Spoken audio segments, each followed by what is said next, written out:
இஸ்லாமியராக இருப்பதினாலேயே ஒருத்தன் கொல்லப்படலாம் என்றால், கிறிஸ்தவனாக இருப்பதினாலேயே ஒருவன் கொல்லப்படலாம் என்றால், நான் இந்துவாக இருப்பதில் அசிங்கப்படுகிறேன். அங்க ஒரே குடும்பத்தைச் சேர்ந்த 7 பேர் வந்து கொடூரமா கொல்லப்படுறாங்க. அதுல ஒரு 3 மாதம் 4 மாதம் கர்ப்பிணி பெண். இந்த இஸ்லாமிய மதத்தை சேர்ந்த இவ்வளவு பெரிய மக்களை கொன்ற மதத்தை சார்ந்தவர்கள் யாருன்னா இந்து என்று சொல்லக்கூடியது. அனைவருக்கும் வணக்கம். ஸோ இப்போ பார்த்தீங்கன்னா எங்கே பார்த்தாலுமே வந்து பிரச்சாரம் வந்து ரொம்ப பரபரப்பாக போயிட்டு இருக்கு. இதை நம்ம எப்படி பார்க்கலான்னா, ஜனநாயகத்தோட திருவிழான்னு சொல்லலாம். எங்கே பார்த்தாலுமே பயங்கரமாக பரபரப்பாக போயிட்டு இருக்கு. அந்த கட்சி இந்த கட்சி அப்படின்னு சொல்லிட்டு பிரச்சாரம் அங்கங்கே வந்து பரபரப்பாக போயிட்டு இருக்கு. ஸோ இதன் அடிப்படையில் வந்து பிஜேபி வரவே கூடாதுன்னு வந்து ஒரு சில ஆட்கள் வந்து கருத்துக்கள் தெரிவிக்கிறாங்க. அந்த அடிப்படையில் நம்மோட வந்து தமிழ் கதிர் வந்து பிஜேபி ஏன் வரக்கூடாது, அதுக்கான காரணங்கள் என்னன்னு வந்து சில கருத்துக்களை நம்ம கிட்ட பகிர்ந்துக்க போறாரு. வணக்கம் தோழர். வணக்கம் தோழர் ஆனந்தி.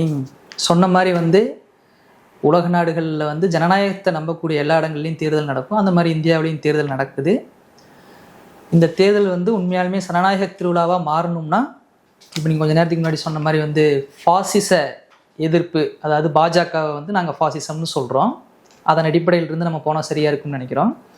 ஏன் இந்தியா முழுக்க வந்து பல கட்சிகள் இருக்குது, பிஜேபியை மட்டும் ஏன் வந்து பாசிசம் அதை எதிர்க்கக்கூடியது அப்படின்னு நாங்கள் சொல்கிறோம்னா, கொஞ்ச நேரத்துக்கு முன்னாடி நீங்கள் சொன்னீங்க ஒரு சிலர் வரவே கூடாதுன்னு நினைக்கிறாங்க. ஒரு சிலர் இல்லை, ஒட்டுமொத்த மக்களுமே சேர்ந்து எதிர்க்க வேண்டிய ஒரு ஆபத்தாக வந்து பிஜேபி பார்க்குறோம். அதுக்கு நம்ம ஒரு சின்ன கதையிலிருந்து நம்ம போகலாம். 2002 குஜராத்தில் வந்து ஒரு கிராமம், அந்த கிராமத்தில் வந்து திடீர்னு ஒரு கலவரம் ஏற்படுது. ஒரு ரயில் எரிப்பு சம்பவத்தை ஒட்டி கலவரம் ஏற்படுது. அந்த ரயில் எரிப்பு சம்பவத்தில் நமக்கு பல சந்தேகங்கள் இருக்குது, அதை விட்டு தள்ளலாம். இஸ்லாமியர்கள் வாழக்கூடிய அந்த கிராமத்தில் திடீர்னு ஒரு கலவரம் நடக்குது. என்ன மாதிரி கலவரம்னா, அது உங்களுக்கு கலவரனாலே நமக்கு இயல்பாக புரியும். 2002 காலங்கள்லாம் குடிசையை கொளுத்தலாம், சிலிண்டர் வெடிக்க வைக்கலாம், அல்லது கொடூரமான படுகொலைகள் தான், பஸ்ஸை கொளுத்தலாம். நேரடியாக மக்கள் பாதிக்கப்படக்கூடியது தான் வந்து கலவரம். அப்போ வந்து ஒரு 69 பேர் வந்து ஒரு வயதான ஒருத்தருடைய வீட்டுக்குள்ளே போய் வந்து தஞ்சம் புகழ்றாங்க. எதுக்குன்னா வந்து ஒரு சிலர் பல முழக்கங்கள் போட்டு கத்தி கட்டாதுன்னெலாம் எடுத்துகிட்டு வந்து வெட்டுறக்கு வராங்க, கொளுத்துறக்கு வராங்க. இதுக்கெல்லாம் பயந்துட்டு ஒருத்தர் ஒரு வீடு அதுக்குள்ளே போய் ஒளிஞ்சுக்கிட்டு போகிறாங்க. அவரும் சூழலை புரிஞ்சுக்கிட்டு உள்ளே கூப்பிட்டு தஞ்சம் கொடுக்குறாரு. சரி, கொஞ்சம் பொறுமையாக இருக்குங்க, பதட்டப்படாது, ஒன்றும் இல்லை, பார்த்துக்கலாம், காவல்துறை இருக்குது, அரசாங்கம் இருக்குது, நம்ம முயற்சி பண்ணலாம். அப்படி உள்ள புகுந்து தஞ்சம் கொடுத்தவர் யாருன்னா முன்னாள் ஒரு எம்பி, அவர் குஜராத்துடைய முன்னாள் எம்பி. அவர் இவங்களை எல்லாம் கூப்பிட்டு உட்கார வச்சதுக்கு பிறகு முதலமைச்சர் தனிச்செயலாளர் கூப்பிட்டு, அல்லது முதலமைச்சருக்கே கூப்பிட்டு, இந்த மாதிரி வந்து கலவரம் நடந்துட்டு இருக்குது, எங்கள் வீட்டுக்குள்ளேயே நான் வந்து கணிசமான மக்களை வந்து நான் பாதுகாத்து வச்சிருக்கிறேன், நீங்கள் வந்து இந்த மக்களை பாதுகாக்கணும், கூடவே வந்து பாதுகாப்பு கேட்டு வந்தவங்களுக்கு தஞ்சம் கொடுத்துருக்குற நானும் இப்போ வந்து கலவரத்தின் பிடியில சிக்கி இருக்கிறேன், நீங்க எங்களை வந்து காப்பாற்றணும்னு வந்து உதவி கேட்க போன அவருக்கே வந்து ஆபத்து தான். ஆமா, சுத்தியில நெருப்பு எரிஞ்சிட்டு இருக்கும்போது ஒத்த கற்பூரம் மட்டும் எப்படி பாதுகாக்கப்படும், பத்திக்கும், அவ்வளவுதான். அப்ப வந்து முதலமைச்சருக்கு கூப்பிட்டு ஒரு உதவி கேட்கிறாரு, இந்த மாதிரி வந்து நடந்துட்டு இருக்குது அப்படின்ட்டு. எதிர்த்தரப்புல இருந்து நான் வரல, எந்த பதிலும் வரல, அமைதியா அந்த போன் வந்து வைக்கப்பட்டிருக்கு. அப்புறம் கொஞ்ச நேரத்துக்குள்ளே அந்த வீடு கொளுத்தப்படுது. அதுல இருந்த அனைவருமே, உதவி கேட்டவர், உதவி கேட்டு உள்ள போனவர்கள் அனைவரும் கொல்லப்படுகிறார் ஒட்டுமொத்தமா கலவரத்துல. இது எங்க நடக்குதுன்னு பாத்தீங்கன்னா குஜராத். ஓகே, இன்னைக்கு இந்த பெரும்பான்மை நாட்டின் உலக மக்கள் தொகையில வந்து இன்னைக்கு 2வது இடம், முதலிடம்னு போட்டி போட்டு இருக்கிற நேரத்துல இந்தியாவின் பிரதம மந்திரியாக இருக்கக்கூடிய அன்றைய முதலமைச்சர் நரேந்திர மோடி அவர்கள் ஆட்சி செய்து கொண்டிருந்த நேரத்தில் நடந்த கலவரம் இது. இது மட்டுமான்னு பாத்தீங்கன்னா இதே நேரத்துல அந்த கலவர கும்பல் இன்னொரு பக்கம் போகுது. அங்க ஒரே குடும்பத்தை சேர்ந்த 7 பேர் வந்து கொடூரமா கொல்லப்படுறாங்க. அதுல ஒரு 3 மாதம் 4 மாதம் கர்ப்பிணி பெண், 3 வயது குழந்தை. அந்த குழந்தையை வந்து அம்மா ஒரு பக்கம் கற்பழிக்க, அதாவது பாலியல் வன்புணர்வு செய்யப்பட்டு கொண்டு இருக்கிறாங்க. இன்னொரு பக்கம் இந்த குழந்தையை வாரி அப்படியே பாறையில் அடிச்சு கொள்றாங்க. அவங்க பேர் வந்து பில்கிஸ் பானு. நீங்க இதுக்கு முன்னாடி நடந்த இடத்துல நடந்த கலவரமும் இப்ப நடந்த கலவரமும், அந்த கலவரம் நடந்து முடிந்ததுக்கு பிறகு ஒரு எண்ணிக்கை வரும், இத்தனை பேர் கொல்லப்பட்டிருக்காங்க, படிப்படியா இத்தனை பேர் கலவரத்துல கொல்லப்பட்டிருக்காங்கன்னு சொல்லி வரும்போது ஒரு எண்ணிக்கை எடுக்கிறாங்க. அரசாங்கம் கொடுத்து எண்ணிக்கை பல பேர் புதைக்கப்பட்டிருக்கிறதா சொல்லியிருக்கிறாங்க. அதெல்லாம் நம்ம உள்ள போய் பார்த்தா தான் தெரியும். 2000 பேர் கொல்லப்பட்டிருக்கிறாங்க. இந்த 2000 பேர்த்துலையும் பெரும்பான்மையானவங்க யாருன்னா ஒரு மதத்தை பின்பற்றக்கூடிய, அந்த ஒரு மதம் எதுன்னா இஸ்லாமிய மதம். இந்த இஸ்லாமிய மதத்தை சேர்ந்த இவ்வளோ பெரிய மக்களை கொன்ற மதத்தை சார்ந்தவர்கள் யாருன்னா இந்து என்று சொல்லக்கூடியவர்கள். அப்ப இது ஒரு திட்டமிட்ட கலவரங்கிறது நம்ம இதுல இருந்து புரிஞ்சுக்க முடியுது. பில்கிஸ் பானு வன்முணர்வு செய்யப்படுகிறார். அவங்களுடைய 3 வயது குழந்தை பாறையில் அடிச்சு கொல்லப்படுறாங்க. குடும்பத்தை சேர்ந்த 7 பேர் கொல்லப்படுறாங்க. இன்னொரு பக்கம் 65 பேர்த்துக்கு மேல உயிரோட வச்சு கொளுத்தப்படுறாங்க. அவங்க யாருன்னு பார்த்தா அவங்களும் இஸ்லாமியரா இருக்கிறாங்க. ஆனா அதன்படி பார்த்தோம்னா நம்ம ஒரு குறிப்பிட்ட இனத்துக்கு எதிராக நடத்தப்பட்ட ஒரு கலவரம். இது வந்து சர்வதேச சட்டத்தின்படி வந்து இனப்படுகொலைன்னு சொல்லுவாங்க. இது வந்து சர்வதேச சட்டத்தின்படி தப்பு. ஒரு மொழி, அந்த மொழி பேசக்கூடிய மக்கள், அவங்களுக்குன்னு ஒரு கலாச்சாரம், அவங்களுக்கான ஒரு பண்பாடு, அவங்களுக்குன்னு ஒரு நிலம், இது இருந்தால் அவங்க ஒரு தேசிய இனம்னு சர்வதேச சட்டம் சொல்லுது. இந்தியாவுக்கு எப்படி நீங்க சுப்ரீம் கோர்ட்டோ, உலக நாடுகளுக்கு எல்லாத்துக்குமே ஒரு சுப்ரீம் கோர்ட்னா நம்ம ஐநா சபையை ஏத்துக்கிட்டு இருக்கிறோம். ஐநா சபையில நம்ம அங்க வச்சிருக்கிறோம். ஐநா சபையின் சட்டத்தின்படி இது ஒரு இனப்படுகொலை. இவ்வளவு பெரிய கலவரத்துக்கு சொந்தக்காரர் மோடி. அவரு இறங்கி வீட்டை கொளுத்தல, அவரு இறங்கி பெண்களுக்கு எதிராக வன்புணர்வோ அல்லது கொடுமைகளோ படுத்தல, காரை கொளுத்தல, வீட்டை கொளுத்தலைனாலும் ரெஸ்பான்சிபிலிட்டியா சிஎம். உங்களுக்கு ஓட்டு போட்டு தேர்ந்தெடுத்த பிரதிநிதிகள்ல கொல்லப்பட்ட இஸ்லாமிய மக்களும் இருக்கிறாங்க. அவங்களுக்கான பாதுகாப்பை உறுதி செய்ய வேண்டியது நீங்க முதலமைச்சராக இருக்க வேண்டிய நீங்க. பதவி விலகுனீங்களா? இல்லையே அந்த காலகட்டத்தில். தோழர், எனக்கு இப்போ ஒரு கருத்து. முன்னாடிலாம் வந்து ஃபாசிசம் அப்படிங்கிறது ஒரு சில ஆட்கள் மட்டுமே பேசப்பட்டு வந்தது. இப்போ அதை வந்து சாதாரண மக்கள் கூட அவங்களுக்கு போய் ரீச் ஆயிடுச்சு. ஃபாசிசம் அப்படின்னா அவங்களுமே இதை பத்தி பேசுறாங்க. இது ரொம்ப ஒரு பரப்பி இருக்கு, இந்த உலகம் முழுக்க இப்ப பரப்பி இருக்கு. ஃபாசிசம் அப்படிங்கிறது வந்து எல்லாருக்குமே சாதாரணமா ஒரு செய்தியா போய் இருக்குது. ஸோ இது எந்த அளவுக்கு நம்ம பார்க்கறது, இதை இந்த ஃபாசிசம்ங்கிறது ஒரு பெரிய ஒரு ப்ராப்ளமா பரவி இருக்கு. அதை நீங்க எப்படி பாக்குறீங்க? இதை எப்படி நம்ம பேசலாம்? ஆசிஃபாங்கிற ஒரு குழந்தை, 8 வயசு குழந்தை, அது காஷ்மீர் பகுதியில் வாழ்றாங்க. அவங்களுடைய குடும்ப தொழிலே வந்து குதிரை மேய்க்கிறது. ஒரு நாள் அந்த குழந்தை வந்து திடீர்னு காணாமல் போகுது. இப்போ நம்ம வீட்டில் ஒரு குழந்தை காணாமல் போகுது, நம்ம என்ன பண்ணுவோம்? தேடுவோம். அக்கம் பக்கத்தில் சொல்லுவோம், உறவினர்கள் வர சொல்லுவோம். எங்கேயும் இல்லைங்கிற பட்சத்தில் காவல் நிலையத்தில் புகார் கொடுப்போம். இதே ப்ராசஸ் அங்கேயும் நடக்குது. 3 நாள் 4 நாளாக மாறுது, 5 நாளாக மாறுது. கிட்டத்தட்ட ஒரு வாரத்தை நெருங்கும்போது அந்த குழந்தையை கண்டுபிடிச்சிடுறாங்க. குழந்தை வந்து ஒரு இந்துக்களினுடைய புனிதம் அப்படின்னு சொல்லப்படுகிற கோயில், இந்துக்கள் கும்பிடக்கூடிய ஒரு கோயிலுக்குள்ள இருந்து அந்த குழந்தை கண்டுபிடிக்கப்படுறாங்க. ஆனா அந்த குழந்தை உயிரோடு இல்லை. சடலமா மட்டும் இல்லை, பாலியல் வன்முறை செய்து கொல்லப்பட்டதுக்கு உண்டான தடயங்களோட வெளில வருது, பிணம் எடுக்கப்படுது. அப்புறம் அதை மார்ச்சுரிக்கு அனுப்பிச்சிடுறாங்க. அடுத்தடுத்து ஸ்டார்ட் ஆகுது ப்ராசஸ். அப்போ வந்து அவங்க பெத்தவங்கிட்ட போய் கேட்குறாங்க, இது குறித்து நீங்கள் என்ன சொல்ல வரீங்க? எங்கள் குழந்தைய வந்து நாங்கள் வந்து மசூதியில் தேடணும் இல்லை, பக்கத்து வீட்டில் தேடணும் இல்லை, எதிர் வீட்டில் தேடணும் இல்லை.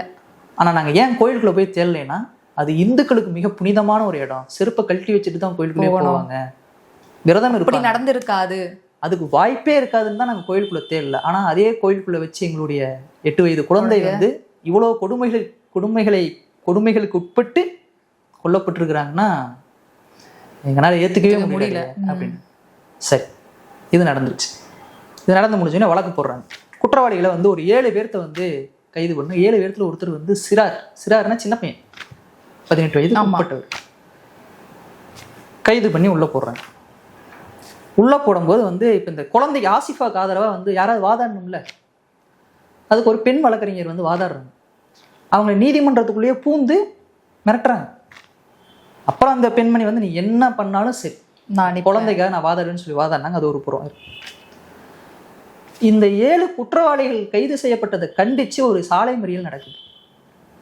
காஷ்மீர் அமைச்சரவையில் அங்கம் வகிக்கிற 2 அமைச்சர்கள் அந்த சாலை மறியல்ல உட்கார்ந்து போராட்டத்துக்கு ஆதரவு தெரிவிக்கிறாங்க.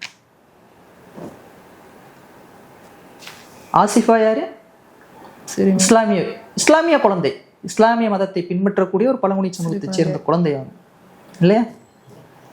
பில்கிஸ் பானு யாரு? அவங்களே இஸ்லாமிய. நீங்க அங்க 2 அமைச்சர்கள் உட்கார்ந்து போராட்டம் பண்ணாங்கன்னு சொன்னீங்க. நீங்க அதை அப்படியே வந்து நான் இன்னொரு எடுத்துக்காட்டு அதோட ஒப்பிட்டு சொல்றேன் பாருங்க. இந்த பில்கிஸ் பானு வழக்குல வந்து குற்றவாளிகள் வந்து 11 பேரும் தீர்மானிக்கப்படுது. அவங்க கைது செஞ்சு உள்ள போடுறாங்க. நீண்ட காலம் சிறையில் இருக்கிறாங்க. அந்த அம்மா நீண்ட காலமா அந்த வழக்குக்காக போராடிட்டே இருந்தாங்க. அவ்வளோ கொலை மிரட்டல்.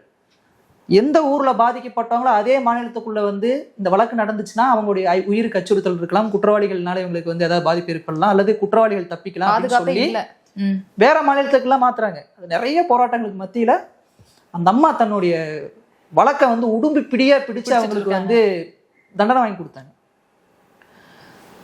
2002 கலவரம் நடக்குது. 2022 சுதந்திர தினத்தப்ப வந்து அந்த சுதந்திரமே அவங்களுக்கு பறி போயிடுச்சு. இந்த 11 பேரும் குற்றவாளிகள் கிடையாதுன்னு சொல்லி விடுதலை செஞ்சிடறாங்க. பாதிக்கப்பட்டது யாரு?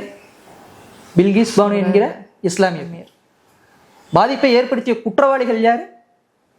இந்துக்கள் என்கிறவர்கள் இல்ல, அவங்களைய விடுதலை பண்ணாங்க.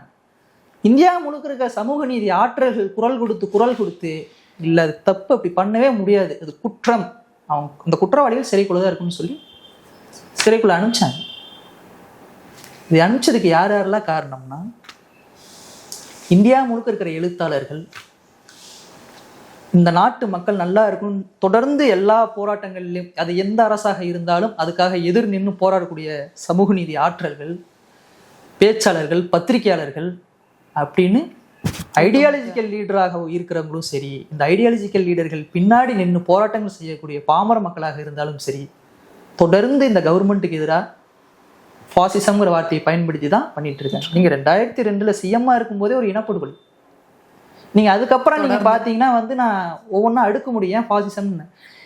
நம்ம வந்து இப்ப உங்களுக்கு ஒரு ஹராஸ்மெண்ட், எனக்கு ஒரு ஹராஸ்மெண்ட் இல்லைங்களா, ஏதோ ஒன்று நடக்குதுன்னா நம்ம காவல் நிலையம் போறோம், காவல் நிலையத்திலிருந்து நீதிமன்றம் போவோம், நீதிமன்றத்திலிருந்து உச்ச நீதிமன்றம் நம்ம கொண்டு இருக்குது. இவ்வளவு ப்ராசஸ் நமக்கு கடைசியா உச்ச நீதிமன்றங்கிற ஒரு வாய்ப்பு இருக்குது. அதுக்கான படிப்படியா வேலைகள் இருக்கு இல்லையா, போனா நமக்கு உண்டான நீதி கிடைக்குங்கிற ஒரு நம்பிக்கை. 2018 அந்த 3 உச்ச நீதிமன்ற நீதிபதிகள் வெளில வந்து பேட்டி கொடுக்குறாங்க இந்த கவர்மெண்ட் எதிர்த்து. இந்த கவர்மெண்டோட தலையீடு இருக்குது இருக்குல்லேன்ட்டு. எந்த நாட்டிலும் நீதிமன்றத்திற்குள் வந்து எந்த அரசும் தலையிடக்கூடாது, இது உலக சட்டங்கள் அல்லது உலக நீதின்னு வச்சுக்கோங்க. இந்த நாட்டோடைய உச்ச நீதிமன்ற தலைமை நீதிபதிகள் வெளியில வந்து உட்கார்ந்து பேட்டி கொடுத்தாங்க. அப்ப இந்த நாட்டோடைய நீதிபதிகள் இந்த கவர்மெண்ட்டுக்கு எதிராக நிற்கிறாங்க. ஏன் எதிராக நிற்கிறாங்கிறதுல இருந்தா நீங்க இந்த பாசிசம்ங்கிறதுக்கு உண்டான வார்த்தையை வந்து நீங்க பிடிக்க முடியும். தெளிவான விளக்கம் தொடர் இது நிஜமாலே. நீதிபதிகள், எழுத்தாளர்கள் ஏன் சொல்றேன்னா, கௌரி லங்கேஷ், கல்புர்கிங்கிறவங்க மிகப்பெரிய எழுத்தாளர்கள். அவங்க வீட்டு வாசல்ல சுட்டு கொண்டாங்க, நடைபயணத்துல சுட்டு கொண்டாங்க. பல மாணவர்கள் தலைவர்கள் வந்து டெல்லியில போராட்டம் பண்ணாங்க. பல பேர் இன்னைக்கு வந்து ஊஃபாங்கிற சட்டத்துல வந்து உள்ள பிடிச்சி அடைச்சி வச்சிருக்கிறாங்க. பெயிலே இல்லை, 5 வருஷம் ஆச்சுங்க. கடுமையா ஒரு கொலையை பண்ணிட்டு போன குற்றவாளியை வந்து நீங்க வந்து வெளியில ஜாமீன் விட்டுட்டாங்க. ஆமா, மதக்கலவரம் பண்ணிட்டு இருக்கிறாங்க. அவங்களுக்கு எந்த தண்டனையும் இல்லை. மாணவர் தலைவர்களை கொண்டு போய் நீங்க உள்ள வச்சுக்கோன்ட்டுக்கிறீங்க. இஸ்லாமியர்ங்கிற ஒரே ஒரு அடிப்படையினால மத்திய பிரதேசம், உத்தரப்பிரதேசத்துல வந்து நீங்க வந்து இஸ்லாமியர்கள் குடியிருப்புக்குள்ள போய், கடை இருக்கிற பகுதிகளுக்குள்ள போய் ஜெய் ஸ்ரீராம்ங்கிற முழக்கத்தோட வந்து உள்ள போய் 3 நாள் உனக்கு டைம்னு சொல்லிட்டு போயிடுறாங்க. 3ஆவது நாள் சொல்லி வச்ச மாதிரியே வந்து அடிக்கிறாங்க. அடிக்கிறது ரவுடிங்க. இது அவங்களை நீங்க கைது செய்யல. இது ஒரு புறம் இருக்குதுன்னா, புல்டோசர் வச்சு அரசாங்கமே அடிக்குது இஸ்லாமியர்கள் வீட்டை. ஏன் இந்த நாட்டுல வந்து பிஜேபி கிறிஸ்தவர்கள் இஸ்லாமியர்களுக்கு எதிராக நிக்குது அப்படிங்கிற இடத்துல இருந்து நீங்க இந்த பாசிச எதிர்ப்பு புரிஞ்சுக்கணும். எப்படி ஹிட்லர் காலத்துல வந்து அவர் தன்னுடைய போரை வந்து யூதர்களுக்கு எதிராக தொடங்கி முடிக்கும் போது 60 லட்சம் பேர்த்த கொண்டு முடிச்சாரோ, அந்த மாதிரி ஒரு திட்டமிட்ட ஒரு பார்வையோட இங்க இருக்கிற பாஜக இயங்குது. பாஜகங்கிறது வெறும் பாஜக அமைப்பு கிடையாது, அது ஆர்எஸ்எஸ்னுடைய பிரதிநிதி, ஃப்ரண்ட் ஃபோர்ஸ். பேக் ஸ்டேஜில் ஐடியாலஜிக்கலா லீட் பண்றது வந்து ஆர்எஸ்எஸ். நீங்க ஆர்எஸ்எஸ்ல இருந்து தான் பிஜேபி பார்க்கணும், பிஜேபியில இருந்து ஆர்எஸ்எஸ் பார்க்க முடியாது. இஸ்லாமியராக இருப்பதினாலேயே ஒருத்தன் கொல்லப்படலாம் என்றால், கிறிஸ்தவனாக இருப்பதினாலேயே ஒருவன் கொல்லப்படலாம் என்றால், நான் இந்துவாக இருப்பதில் அசிங்கப்படுகிறேன். அவன் வெளிநாட்டிலிருந்து ஒன்றும் போய் மதத்தை ஏற்றுக்கிட்டு வந்தவன் கிடையாது. இங்கே உன்னுடைய இந்து சட்டத்தின் அடிப்படையில், மனுநீதி சட்டத்தின் அடிப்படையில் நீ அவங்களை சூத்திரவர்களாக வைத்திருந்தீங்க, தீண்டத்தகாதவர்களாக வச்சிருந்தீங்க. அதனால அந்த மதத்தை ஏற்றுக்கிட்டான். ஏன் அந்த மதத்தை ஏற்றுக்கிட்டான்னு அவன் தான் முதல்ல தொட்டி தழுவி ஆரத்தழுவி கட்டி பிடிச்சிக்கிட்டான். அன்டச்சபிலிட்டி கடுமையாக இருந்த காலத்தில் வாங்க அப்படி வாங்க சகோதரன்னு சொல்லி அணைச்சிக்கிட்டாரு. அவங்க தான் வீட்டுக்குள்ளே கூப்பிட்டு உட்கார வைக்கிறாங்க. நான் தெருவுக்குள்ளே நடந்தாலே வந்து தீட்டுன்னு சொல்லி திருவிதாங்கூர் ஒரு சமஸ்தானத்தில் கோயிலை மூடினீங்க. 663 நாள் வந்து போராட்டம் நடந்திருக்குது. தந்தை பெரிய தலைமையில் நடந்திருக்குது. கோயிலை சுற்றி தெருவில் நடந்தேங்கிற காலத்தில், அந்த மாதிரி ஒரு காலகட்டத்தில் எனக்கு இந்த மதத்துக்குள்ள வந்து எல்லாமே சரியா இருக்குது அப்படின்னு சொல்லி என்னை முதல்ல வீட்டுக்குள்ள கூப்பிட்டு உட்கார வைக்கிறேன். என்னை சரி சம பேசுறான், என்னை கண்ணியமா நடத்துறான். இது இந்த 2 மதத்திலுமே கிடைச்சிது. மனிதனுக்கு சுயமரியாதை தானே அடிப்படை. கண்டிப்பா இல்லைங்களா? அதுல இருந்து தான் உங்களுக்கு எல்லா கோபமும் பிறக்கும். அந்த கோபத்தினுடைய வெளிப்பாடு தான் இவங்களுக்கு. தோழர் ரொம்ப அழகா விளக்கம் கொடுத்தீங்க. ஸோ எனக்குமே நிறைய விஷயங்கள் தெரியாது. இப்போ நீங்க பேசுனதை வச்சு நான் ரொம்ப நிறையவே தெரிஞ்சுக்கிட்டேன். ஸோ கடைசியா எனக்கு ஒரு சின்ன கேள்வி மட்டும், இவ்வளோ ஸ்ட்ராங்கா பிஜேபி வரவே கூடாதுன்னு சொல்றதுக்கு ஒரு 3 காரணங்கள் மட்டும் எனக்கு கொடுத்தீங்கன்னா நல்லா இருக்கும் தோழர். மக்கள் தொகையில பெரும்பான்மை கொண்ட நாடு இந்தியா. இந்த நாட்டு மக்கள் அதிகபட்சம் ஜனநாயகத்தை நம்புறது வந்து நீதிமன்றம். அந்த நீதிமன்றத்துடைய 3 நீதிபதிகள் வெளியில வந்து உட்கார்ந்து இந்த அரசாங்கத்துக்கு எதிராக கருத்து சொல்லியிருக்காங்க. 1. 2வது, இந்த நாட்டுக்காக வீராங்கனைகளும் வீரர்களும் வெளிநாடுகளில் சென்று பதக்கம் வாங்கிட்டு வராங்க. அந்த வீரர்கள் டெல்லி ஜந்தர் மந்தர்ல உட்காந்து போராட்டம் பண்ணாங்க. எதுக்குன்னா, இதே பிஜேபியுடைய விளையாட்டுத்துறை அமைச்சராக இருக்கிற பிரதன் பூஷன் சிங் மேல வந்து பாலியல் அத்துமீறல் குற்றச்சாட்டு வச்சிருந்தாங்க. அதை எதிர்த்து கேள்வி கேட்டதுக்காக அதே மேடையில் வச்சு அந்த வீரர்களை அடிச்சாங்க. அந்த வீராங்கனை தன்னுடைய விருதுகளை எல்லாம் கொண்டு போய் திருப்பி அனுப்பிச்சாங்க. அது சம்பந்தமா என்னென்ன கொடுமைகள் நடந்ததுங்கிறத நம்ம இங்கே உட்காந்து பார்த்துட்டு இருந்தோம். 2. 3வது, இஸ்லாமியர் கிறிஸ்துவர்கள் அப்படிங்கிற ஒரே ஒரு காரணத்திற்காகவே இந்த இந்திய மண்ணில் நீங்க அந்த 2 இனத்தையும் சேர்ந்த மக்களை நீங்கள் கொன்றொழிக்க தயாராக இருக்கிறீர்கள் என்றால், தமிழக மக்கள், தமிழ்நாட்டு மக்கள் அரணாக அவர்களுக்கு நாங்கள் நிற்போம். மதமோ கடவுளோ மொழியோ இனமோ அது எங்கள் உரிமை, நாங்கள் தான் தேர்ந்தெடுக்க வேண்டும். எந்த அரசும் அதை வந்து தலையிடக்கூடாது. இறுதியாக நாங்கள் ஒன்று சொல்கிறோம், நீங்கள் திருப்பரங்குன்றத்தில் கடைசியாக எங்கள் நாட்டில் கை வைத்துள்ளீர்கள், அதுவும் தமிழ்நாட்டில் கை வைத்துள்ளீர்கள். அறுபடை வீடும் சேர்ந்து உங்களுக்கு இந்த தேர்தலில் அரோகரா செலுத்தும் என்று நாங்கள் உறுதியாக சொல்லிக் கொள்கிறோம். மீண்டும் சொல்கிறேன், பாசிச பாஜக ஒழிக. நன்றி, வணக்கம். நன்றி, வணக்கம் தோழர். அருமையான விளக்கம். மண்ணை நாமே காப்போம்.